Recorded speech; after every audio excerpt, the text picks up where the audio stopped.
She was married in the morning, but by nightfall she was dead. What happened next will haunt you. Aisha eventually left the village, telling the pastor and his wife that she wanted to continue her studies in Kafina. They blessed her, though with heavy hearts. But Aisha's real destination was Abeokuta, the very town where the Danjumas lived. She did not know why, but her spirit pulled her there like a magnet. The first encounter happened at a supermarket. Aisha was shopping when she bumped into a tall, well-dressed young man. The bags in his hand fell, and she quickly bent to help. "I'm so sorry," she said. The man looked at her and froze. His breath caught in his throat. "Zainab," he whispered. Aisha frowned. "Excuse me." He shook his head quickly. "No, forgive me. You look like someone I once knew." She smiled faintly. "I'm Aisha, Haruna," he replied, still staring at her as though she were a vision. What neither of them knew in that moment was that Haruna was the younger brother of Ibrahim Danjuma, Zainab's first husband. The boy who had been away at university the night Zainab was sacrificed. Haruna insisted on paying for her groceries. He walked her to the bus stop, asking endless questions about her life, her family, her dreams. He was mesmerized, and Aisha, though she did not understand why, felt a strange connection to him too. When his fingers brushed hers, a shiver ran through her. But it was not the shiver of love. It was something deeper. Something darker. Haruna Danjuma was smitten. Ever since that chance encounter at the supermarket, he couldn't get Aisha out of his mind. She was unlike any woman he had ever met. Graceful yet grounded. Charming yet mysterious. When she spoke, he felt as though her words lingered in the air long after she stopped talking. It wasn't long before he began bringing her flowers, calling her every night, and taking her out to restaurants.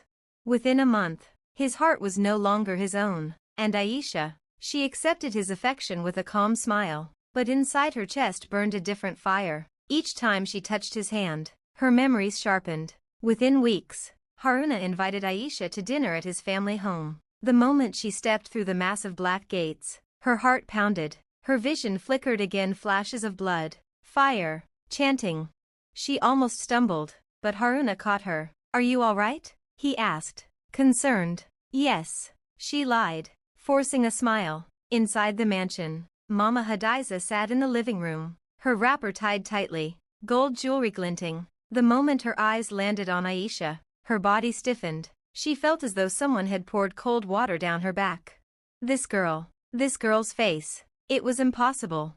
She whispered. "What did you say your name was?" Mama Hadiza asked sharply. "Aisha, Ma," she replied politely. Mama Hadiza forced a smile, but her palms began to sweat. She could not shake the feeling that she had seen this girl before. The eyes, the smile, even the way she held her hands. It was Zainab, the bride they had killed. That night, long after Haruna dropped Aisha home, Mama Hadiza called her husband in a hushed, trembling voice. "Something is wrong," she whispered.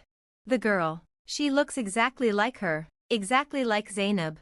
Alhaji Danjuma dismissed her. "Nonsense. Forget these foolish thoughts. You are letting the past haunt you. Zainab is dead, buried, gone. Do you hear me? Gone." But Mama Hadiza could not sleep. For the first time in years, she feared the past was clawing its way back. And Aisha, she lay in bed, staring at the ceiling, her heart racing. She didn't know why, but as she left the mansion earlier, she had felt a voice in her head whispering, "You are home, and they must pay." Soon she began winning their hearts. It began with small gestures. At family dinners, Aisha offered to help in the kitchen, charming the servants with her humility. She laughed at Alhaji Danjuma's jokes, no matter how stale, and listened eagerly when he spoke about business. She even accompanied Mama Hadiza to church one Sunday, kneeling beside her as though she were the perfect daughter-in-law. Within weeks, the servants whispered, "This one is different. She respects people. She is not like those other girls Haruna brings home." Even Alhaji Danjuma, hardened and suspicious, softened towards her. But Mama Hadiza was not so easily convinced.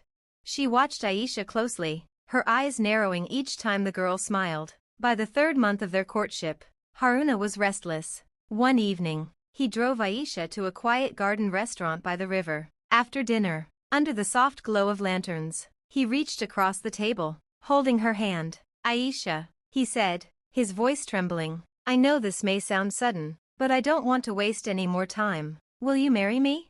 For a moment, Aisha froze. The words echoed in her ears, mingling with memories of another proposal, another promise, another ring. Her mind flashed to Ibrahim Danjuma kneeling before her years ago, whispering the same words. She blinked, returning to the present.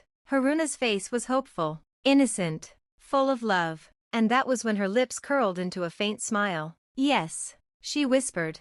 Haruna's face lit up with joy. He pulled her into his arms, promising her the world.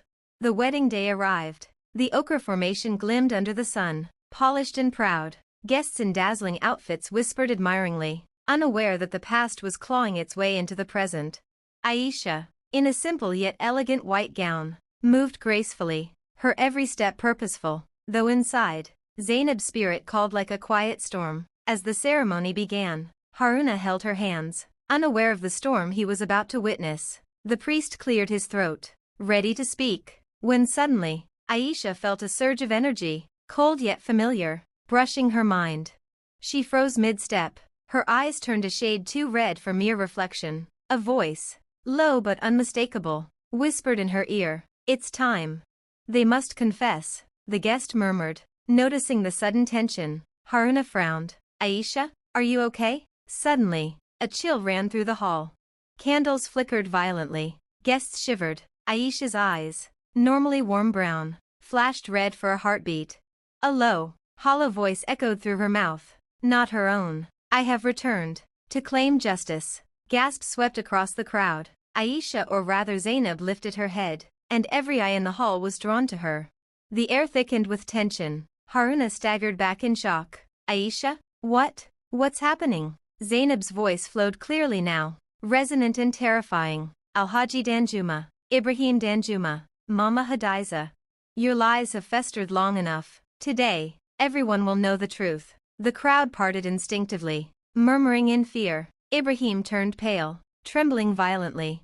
Mama Hadiza clutched her pulse, her face frozen in disbelief. We, Ibrahim began, but Zainab's voice cut through, sharper than a knife. "You killed me, on my wedding night.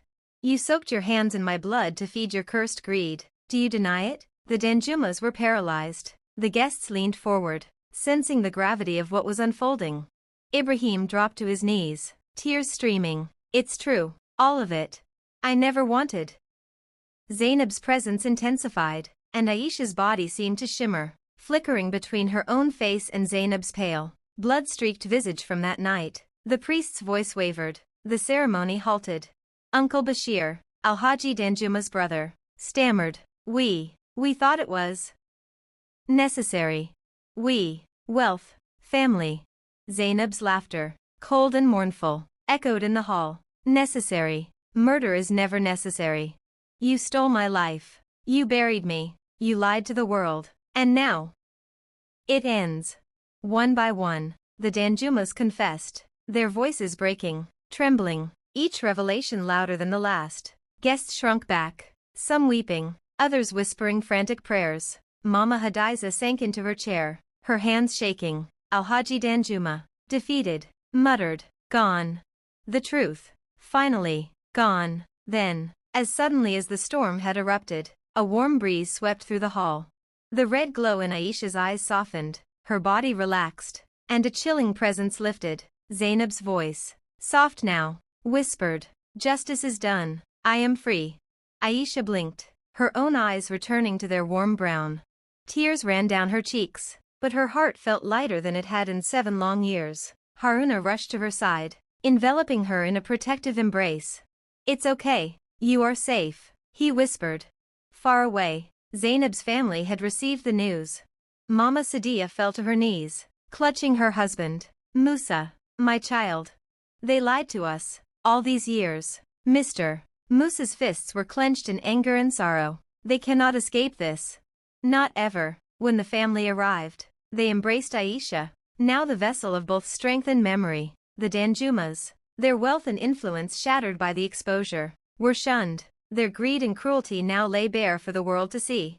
Zainab's spirit, finally at peace, had left Aisha's body, leaving her free to live, love, and heal. The past, at last, was buried not in silence, but in truth. the Danjuma's world crumbled. Banks froze their accounts, business partners severed ties, former allies vanished. Within weeks, the Danjumas went from kings of the city to beggars, their empire collapsing like a house of cards. But worse than poverty was the madness. Ibrahim wandered the streets barefoot, muttering Zainab's name, children throwing stones at him. Mama Hadiza spent her nights screaming in an empty room, convinced Zainab stood at the foot of her bed. Al-Haji Danjuma drank himself to death within a year. Haruna was spared, but he was haunted by the guilt of the crime his family committed. Zainab's spirit rested at last, knowing her family had received the truth she had been denied in life. As for Aisha, Zainab's spirit had finally departed her body. She no longer woke screaming in the night or saw visions of blood. She was free, free to love, free to live, free to carry Zainab's memory with dignity.